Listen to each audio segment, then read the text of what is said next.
After 12 brutal hours of continuous rowing, 5 exhausted men are exactly half a mile away from the island that guarantees their rescue. But look closely at their progress. Even with all 5 of them paddling at maximum capacity, their target is actually getting further away. Completely depleted and unable to make forward progress, the crew has no choice but to fire an emergency flare and surrender. An invisible, unforgiving timeline dictated by the ocean simply ran out. They were fighting the shifting mass of the Pacific, and the mathematical window for success had closed. Rewind to day 1. Jimmy Donaldson, Mr. Beast, and his crew are stranded in the Pacific, given a single objective: build a working sailboat from scratch to escape. A strict celestial schedule dictates every move they make. Every hour spent scavenging for trash or lashing bamboo is an hour sacrificed to an unyielding planetary alignment. This chart shows the moon phases. During a new moon, the gravitational alignment of the Earth, Moon, and Sun generates extreme tidal forces, creating a very specific tidal window for a safe crossing. Looking at this diagram of high and low tides, you can see how the water is physically displaced. An outgoing tide pulls water away from the shore toward the open ocean, while an incoming tide pushes it back toward land. Every hour the crew spends on the beach is a precious hour burned against a window that is rapidly closing. Initially, they make quick progress, lashing together a working miniature prototype using lightweight bamboo and plastic trash washed up on the shoreline.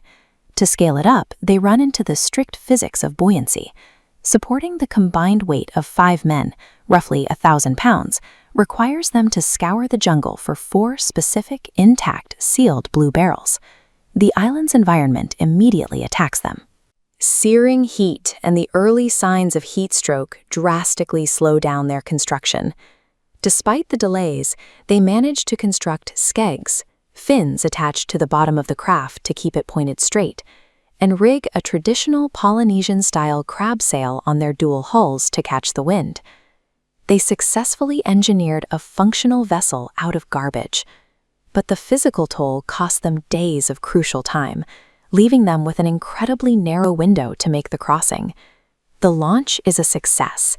They hit the water right as the tide goes out, pulling them rapidly and smoothly away from the shore. A few hours in, they hit a geographical trap, a deep water channel directly between the 2 islands.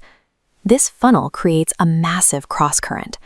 Instead of pushing them forward, the water rips them sideways, pulling the raft toward the open Pacific. The makeshift skegs aren't enough to correct the drift. When one of their main paddles snaps in half, the exhausted crew is forced into a desperate fight just to keep the nose of the boat pointed forward. This battle requires 7 continuous hours of panicked, non-stop paddling, leading to severe seasickness and total muscular failure. By burning all their energy just to survive the cross-current, they lost invaluable forward momentum. While they fought to stay alive, their tidal window was quietly expiring. Miraculously, they break out of the channel. The target island comes clearly into view, and they get within a mile of the shoreline. Because of the delays on the beach and the battle in the channel, they have exactly 20 minutes left before the extreme new moon tide shifts completely. Then the physics of the ocean flip.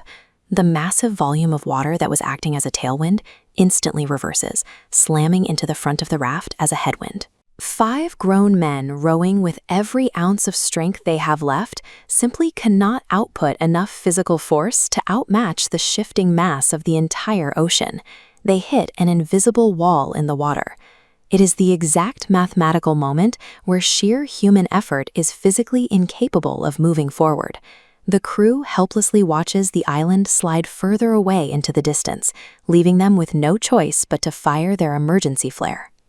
They survived a full week on a deserted beach, engineered a working vessel out of discarded trash, and rowed offshore for 12 continuous hours.